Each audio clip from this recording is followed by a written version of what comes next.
రాష్ట్రంలో కోటి కుటుంబాలకు తాగునీరు అందించే లక్ష్యంతో జల్ జీవన్ మిషన్ అమలుకు సమగ్ర ప్రణాళికలు రచించాలని పంచాయతీరాజ్ శాఖ అధికారుల్ని ఉప ముఖ్యమంత్రి పవన్ కళ్యాణ్ ఆదేశించారు. జల్ జీవన్ మిషన్ అమలుపై విజయవాడలో నిర్వహించిన రాష్ట్ర స్థాయి వర్క్ షాప్ లో పాల్గొన్న పవన్ అధికారులకు దిశానిర్దేశం చేశారు. గత ప్రభుత్వం జల్ జీవన్ మిషన్ అమల్లో 4,000 కోట్ల రూపాయల మేర నిధులు దుర్వినియోగం చేసిందని, కేంద్ర నిధులకు మ్యాచింగ్ గ్రాంట్ ఇవ్వకపోవడం వల్లే పథకం సరిగా అమలు కాలేదని దుయ్యబట్టారు. జనవరి నెలాఖరులోగా కేంద్రానికి కొత్త డిపిఆర్ పంపాలని నిర్దేశించారు. With a per capita of 555 liters per day, never-ending supply of water. That is the final objective for Jal Jeevan Mission. నీటిని ఎక్కడి నుంచి తెచ్చుకుంటాం అనేది గుర్తించడం మానేసి ముందు పైపులు వేసేసారు. యాక్చువల్ జల్ జీవన్ మిషన్ తాలూకు ముఖ్య ఉద్దేశం ఇది.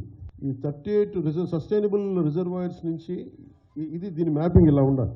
ఈ రెడ్ ఎందుకు ఉన్నాయి ఇక్కడ, ఈ రెడ్ ఇవన్నీ ఎందుకు ఉన్నాయి అంటే ఇవన్నీ బోర్ పాయింట్స్తో చేసింది. బోర్ పాయింట్స్ నిరంతర సరఫరా ఉండదు. ఏదో ఒక 5 నెలలు రావచ్చు, లేదంటే వాటర్ బోర్లు ఎండిపోతే మళ్ళీ ఆగిపోతాయి. సో ఇట్లాగా వీళ్ళు 4,000 కోట్లు ఖర్చు పెట్టినా కానీ వాస్తవానికి అవి ఏవి పనిచేసే పరిస్థితిలో లేవు.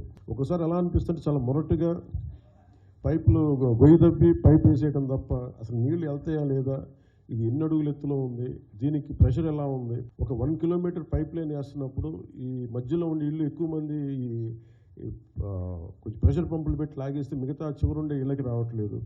వీటన్నిటికీ చాలా లోతుకి వెళ్ళే కొద్దీ సమస్యలు అనేక ఉత్పన్నం అవుతూ వచ్చినాయి. సో వీటన్నిటికీ సంబంధించి ఒక సమగ్రమైన ఒక పరిష్కారం వెతకాలి. ప్రతిసారి డబ్బు ఖర్చు పెట్టేస్తున్నాం, ఇంటెండెడ్ రిజల్ట్ అయితే రావట్లేదు.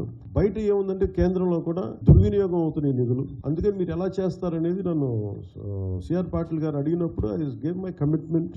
దీన్ని పొడిగించమని కోరాను. ప్రజలను కూడా దీన్ని భాగస్వామ్యం చేయాలి. హోలిస్టిక్ ప్లానింగ్ తోటి ఈ జేజేఎంని మనం ఆంధ్రప్రదేశ్కి దీన్ని అమృతధారగా దీన్ని నామకరణం చేసి దీన్ని ముందుకు తీసుకెళ్తున్నాం.